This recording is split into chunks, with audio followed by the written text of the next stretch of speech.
सबको जय मसीह की। मेरा नाम रीना है और मैं डिस्ट्रिक्ट बिलासपुर बीपीओ बलोत तहसील झंडुता डिस्ट्रिक्ट बिलासपुर से हिमाचल प्रदेश से। तो मैं आपको अपने जीवन की गवाही बताने से पहले मैं आपको एक चीज बताना चाहती हूँ कि हम परमेश्वर में क्यों हैं।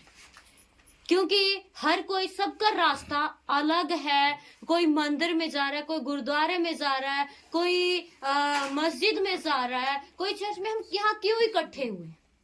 क्योंकि हम सब मिलकर परमेश्वर की आराधना आत्मा और सच्चाई से करने के लिए, उसके वचन पे चलने के लिए इकट्ठे हुए। क्योंकि परमेश्वर ने कहा है कि तू विश्वास करता है तो तेरे घराने को मैं बचाऊंगा। हालेलुया। मैं एक चीज आपको बताना चाहती हूँ कि मेरी लाइफ में मैं खुदा को जानती भी नहीं थी। मैं आपको बताना चाहती हूँ कि मैं पंडित फैमिली से हूँ, जहाँ पे भागवत पाठ पूजा ये सब चलता है।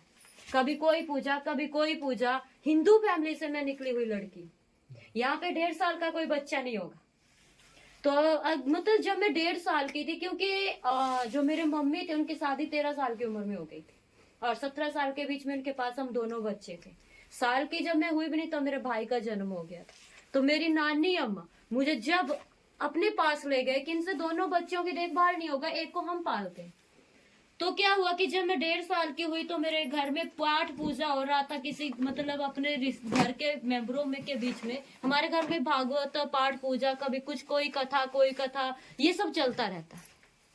घर में बुलाया गया, पापा मुझकर लेके आए और मम्मी भी वहां पर गए मुझे लेके। तो हमारे घर में कंजक पूजन हो रहा था।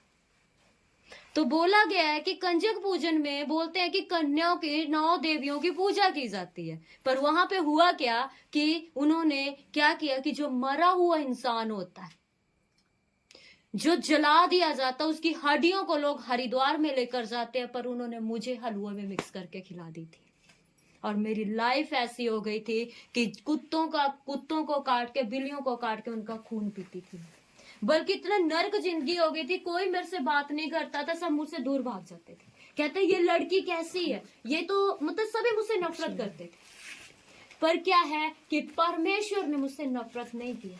हमारे धर्म के लोगों ने मुझसे नफरत किया। मुझे यहाँ तक कि ये भी पता नहीं कि मम्मी का प्यार क्या है, भाई का प्यार क्या है, पापा का प्यार क्या है।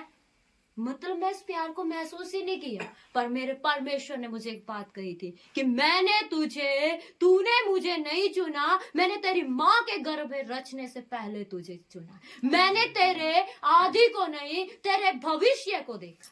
हालेलुया। मेरा परमेश्वर इतना महान है।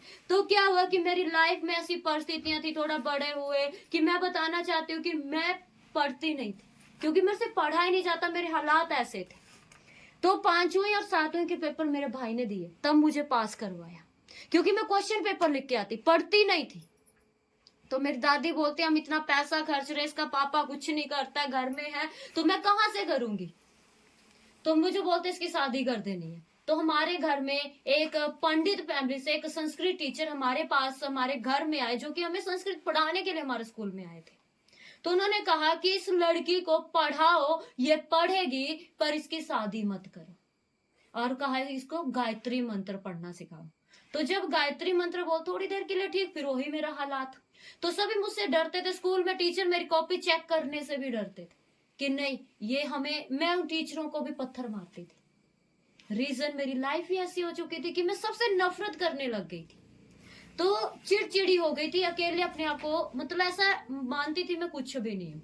पर एक दिन क्या हुआ, जब परमेश्वर का अनुग्रह किसी के ऊपर होना होता है ना, तो परमेश्वर कहीं से भी रास्ता बनाता है। तो एक दिन हुआ क्या कि हमारे गांव में किसी ने बता दिया कि इसे पटोली गांव में ले जाओ, वहां पे एक रोशनी नाम की एक लेडीज है जिसको देवी आती है, कि जाओ वहां पे इस लड़की को ले जाओ, ठीक हो जाएगी। हम हर जगह गए, मंदिर, मस्जिद, गुरुद्वारे, जहां बोला मुझे लेकर गए, पीरों तक भी गए, मैं कहीं ठीक नहीं हुई। उस देवी के पास भी गए, वहां पे भी मेरा छुटकारा नहीं हुआ। रीजन संगत बोलती है लड़की अभी मर जाए, क्योंकि मुझे तरसूले, सौंगल, चिमटे मारते थे। और मतलब इतना पीटा उन लोगों ने मुझे कि मुझे नहीं पता कि अगर मेरी जगह कोई और होता तो कब का ही खत्म हो जाता। पर क्या हुआ, जब मैंने +2 किया, उसके बाद जब BA पेपर दिए, अच्छे लग रहे हैं लोग, मेरे मन में था कि पुलिस में जाना है। तो मेरी सिलेक्शन वहां पे घर से बाहर। कि हमें बचपन से गरीबी देते थे। रोटी है तो सब्जी नहीं है, सब्जी है तो रोटी नहीं, हमें घर से भी निकाल देते थे। किसका पापा कुछ नहीं करता, मेरे ताया सभी घर से निकाल देते थे। फिर मेरे को तो हम कनक के पत्ते खाते। वीडियो कटनी नहीं।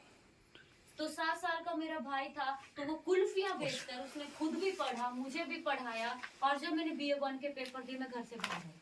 मैंने कहा नहीं, मुझे जॉब करना, हमें लोगों से नहीं मांगना है, क्योंकि हम लोगों के आगे हमें हाथ नहीं फैलाने, हमें मेहनत करना है।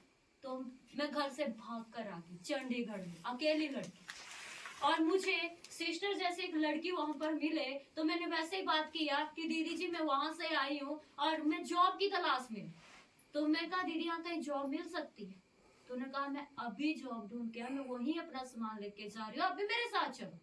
मुझे नहीं पता, देखो एक विश्वास कर रही है एक लड़की दूसरी लड़की के ऊपर, जिसको पता नहीं गांव से निकली हुई लड़की।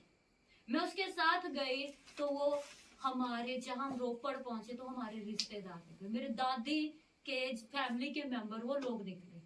तो बोलते बेटा तुझे तो घर में ढूंढ, तू यहाँ क्या कर रही है? मैंने कहा सर आप हमारे घर की परिस्थिति जानते हो, मुझे उस परिस्थिति में नहीं जीना है जो दूसरों के आगे हमें हाथ फैलाने पड़े। मैं अपने पापा के लिए कुछ नहीं सुनना चाहती, नहीं काम करते हमें मेहनत करना, मैंने उनको ये शब्द बोला। तो क्या हम मेहनत भी किया, पर 1 महीना में उन लड़कियों के साथ सही रही और बाद में मेरा वही हालात कि उनको भी मारना पीटना शुरू कर देती थी, भाग जाती थी मैं, तो नहरों में छलांगे तक लगाती थी, वैसी जिंदगी मेरी थी। तो एक दिन सर भी डर गए कि इस लड़की को क्या होता है, क्यों ये हमारे, मतलब इसको क्या है ऐसा। तो मेरे सिर के ऊपर नींबू काटने लगे, बोलते जिससे ठीक हो जाएगी। क्योंकि आपको पता है पंडित फैमिली करते क्या, उनके पास तो यही हथियार है कि जो नींबू काटेंगे चौराहे में फेंक देंगे या पानी में डाल देंगे। पर क्या वो हमारे एक जसवीर सर थे, उन्होंने सर को रोका और कहा कि मैं इसके लिए प्रार्थना करता हूँ। मुझे नहीं पता था कि वो परमेश्वर के वचन को जानते हैं, क्योंकि मैं बाइबल के बारे में जानती नहीं, मैं परमेश्वर के बारे में जानती नहीं थी। पर जब उन्होंने मेरे दुआ की, मैं बिल्कुल डेड, मेरे हाथ पैर ऐसे और सर मुझे उठा के हॉस्पिटल ले गए। किसको क्या हो गया? डॉक्टर बोलते लड़की खत्म, ऐसे चला गया। और जब ये खबर मेरे घर में गई तो मेरी माँ के और पापा के दिल पे क्या बीत रहा होगा कि एक लड़की हमारी खत्म हो चुकी है। पर जब पापा को बुलाया तो सर ने पापा को एक ही बात बोली कि अंकल जी, रीना को मैं छोटी सिस्टर मानता हूँ, आज ये लड़की हमारे घर में कोई सिस्टर नहीं, मैं इसको अपनी बहन की तरह मानता हूँ। आपका धर्म नहीं बदलेगा, आप पंडित हो पंडित ही रहोगे, गौतम हो तो गौतम ही रहोगे, पर लड़की ठीक हो जाएगी। और एक बच्चे की तरह मुझे उठा के चर्च में लेके गए। पापा मुझे बताते थे कि बेटा मैंने लाइफ में कभी कुछ ऐसा नहीं देखा कि जो उन्होंने किया, तुझे लेकर जाते तो सभी तुझे मारते पीटते थे, पर उन्होंने दूर से प्रार्थना किया तेरे लिए। और एक मांस का टुकड़ा मोड़ी बंधे उल्टी राही उस समय बाहर निकला था। मैं सोचती मैं ठीक हो गई हूँ, पर नहीं। एक दिन क्या हुआ, उन्ना कंपनी में, मैं अपने हिमाचल में, उन्ना एक डिस्ट्रिक्ट पड़ता है हमारा, उसमें वहां जाके मैं स्माइल इंडिया में काम करने लगी। रीजन कि मैं सोचती मैं ठीक हूँ। तो मैं उन्ना के साथ में कलोहा गांव के साथ एक कूना भी नहीं था, तो वो भाई के टच में थे, वो वहाँ पे चर्च जाते होंगे गुरदासपुर में भाई के घर में वहाँ पे। तो मुझे नहीं पता था कि वो भाई को जानते, उन्होंने मेरा नंबर लिया, मैंने उनसे जलंधर जाते थे, जलंधर में इनके पास वो जाते थे, तो मैंने नंबर लिया और मैंने भाई को फोन किया। मैं कहा सर जय मसीह की। तो उन्होंने मेरा नाम पूछा, कहाँ से बात कर रहे हो, मैंने बताया और मैं रोने लगी। और जब मैं रोने लगी तो मैंने कहा भाई हम दिन भर इतनी मेहनत करते हैं, हम इतना मेहनत बचपन से कर रहे हैं, लोगों के खेतों में भी हमने मेहनत किया, पर हमें क्यों हमारे पास पैसा नहीं होता, क्यों हमें दूसरों के साथ मांगना पड़ता है, हमें कि हम मेहनत भी कर रहे हैं फिर भी हमारे पास नहीं आ रहा। तो सर ने मुझे बहुत अच्छे से वचन से गाइड किया, और जब गाइड किया तो हर तीसरे चौथे दिन भाई को मैं परेशान करती थी। एक दिन उन्होंने मुझे डांट दिया कि तू कब तक दूध पीती रहेगी, कब तक तू अन्न खाने वाली कब बनेगी। और वो दिन रीजन मैंने साल भर भाई से बात नहीं की, क्योंकि मैंने सोचा मुझे डांट दिया भाई ने, मैंने बात नहीं किया इनसे। पर जिस दिन मेरा बैप्टिज्म हुआ 16 अप्रैल को, उस दिन मैंने भाई को कॉल किया और घर बुलाया। मैं कहा भाई आप हमारे घर आइए, घर में प्रार्थना करवाना है। तो मैंने भाई को भी बता रखा, भाभी से बात कर रखी थी। तो अगर पापा जिंदा होते उस समय तो ऐसी परिस्थिति नहीं होती, क्योंकि अब पापा खुद आदर सत्कार करते थे सबका। पर रीजन हुआ क्या कि मेरे भाई ने भाई का सत्कार नहीं किया। इन्होंने रात काटा, जैसे तैसे काटा, और खाना थोड़ा सा खाया, और सुबह भी सिर्फ चाय का एक कप पी के घर से वापिस आ गए। तो मेरा भाई क्या बोलते, कहते जी पास्टर यहाँ पे नहीं आने चाहिए, नहीं तो मैं मर जाऊंगा। तो भाभी ने समझाया कि नहीं, कोई अतिथि घर में आए तो हमें ऐसा नहीं बोलना है। अगर दीदी के गेस्ट आए हुए हैं तो हमें उनसे बात करना चाहिए। एक छोटा बच्चे इनसे आके बात कर रहा, भतीजा बात कर रहा है, तो क्या है रीजन, उससे भी भाई मेरे रोक रहे थे। पर उस दिन मेरे मन में इतनी ठेस लगी और मुझे वचन याद आया कि परमेश्वर तेरे वचन में लिखा है कि जो मेरे धर्मी जन को एक गिलास ठंडा पानी भी पिलाता है, मैं उसका प्रतिफल तुझसे स्वर्ग से देता हूँ। पर प्रभु मैंने तो अपना प्रतिफल खो दिया, मैं तेरे संत की सेवा भी नहीं कर पाई, तो आप मेरे घर में आए, मैंने आपका इज्जत सत्कार नहीं की। और मैं रोई और मैंने भाई को फोन किया कि भाई मैं यहाँ पे तो सत्कार नहीं कर पाई आपका, पर मैं सेवा करना चाहती हूँ खुदा। और उस दिन एक दिन इन्होंने, मैं बाई फेस हुए नहीं मिली, घर में जब हमारे आए तब मैं भाई से मिली। और उसके बाद हम विकास नगर में जब मैं ऐसे फील्ड करने के लिए गई थी, वहां पे एक सिस्टर मिले, तो भी क्रिश्चियन, सोनिया सिस्टर, उनसे बात हो रहा था। तो मैं जब भाई से बात करके कहते मैंने भी बात करना है, उन्होंने वहां पर भाई को बुलाया, और जब बुलाया तो वो प्रार्थना कर, मैं 10 बजे वहां पहुंची थी उनके घर में, क्योंकि हमारा फील्ड वर्क था, हमें छुट्टी मिलती नहीं है। पौंटा साहिब में मैं रह रही हूँ, कंपनी में काम कर रही थी, तो छुट्टी मिलती नहीं थी। तो मैं 10 बजे वहां पे पहुंची, तब प्रेयर शुरू हो चुका था। भाई सबके लिए प्रार्थना कर रहे हैं, हाथ रख के प्रार्थना कर रहे हैं, और मैं ऐसे साइड में खड़ी, और मुझे नहीं पता कि मैं सोचती थी मैं ठीक हूँ, पर मेरे अंदर जिस दुर्गा को मैं सबसे ज्यादा मानती थी, उसी ने मेरी लाइफ को बर्बाद कर रखा था। और वो उस दिन जब भाई ने मेरे लिए दुआ किया, तो वो दुष्ट आत्मा मेरे अंदर से निकला। हालेलुया। क्योंकि परमेश्वर एक रास्ता बनाता है अपने नबियों के जरिए, क्योंकि परमेश्वर के कितने नबी हुए हैं, इब्राहिम, इसहाक, याकूब, यूहन्ना, कितने सारे नबी हुए, दानियल हुए, सदरक, अमेशक, अबेदनगो हुए हैं। ये सब नबी क्या करते, परमेश्वर की आराधना करते थे। और तो और आप 4 अंजीलों को पढ़ सकते हो, मत्ती रचित सुसमाचार को पढ़ सकते हो, मरकुस, लूका, यूहन्ना, सबने तीनों जिलों में सबने अलग अलग विवरण यीशु मसीह का दिया है। पर यूहन्ना ने जीवते परमेश्वर के पुत्र का जिक्र किया कि यीशु मसीह जीवते पुत्र का, जीवते परमेश्वर का पुत्र है, क्योंकि यीशु मसीह प्रकटीकरण में जो अदृश्य परमेश्वर को प्रकटीकरण में लेके आया, क्योंकि यीशु ही परमेश्वर है, क्योंकि पिता, पुत्र, पवित्र आत्मा तीनों एक है, क्योंकि ये तीनों एक दूसरे से अलग नहीं है। तो इसी तरह मेरी लाइफ में एक बहुत बड़ा मराइकल हुआ कि मैंने भाई से बात की कि भाई जब इधर आना था, जब कैंसिल हुआ, तब हमारा दिल्ली जाने का हमें एक स्टडी करने का मौका मिला। तो क्या हुआ, मैंने भाई से बात की कि भाई उधर नहीं जा रहे तो मैं उधर जा आती हूँ। तो जब हम वहां पे गए तो मुझे नहीं पता था पवित्र आत्मा क्या है। मैं रोती थी भाई के पास, भाई मुझे कब मिलेगा अन्य भाषा, कब मैं प्रभु से बात करूंगी।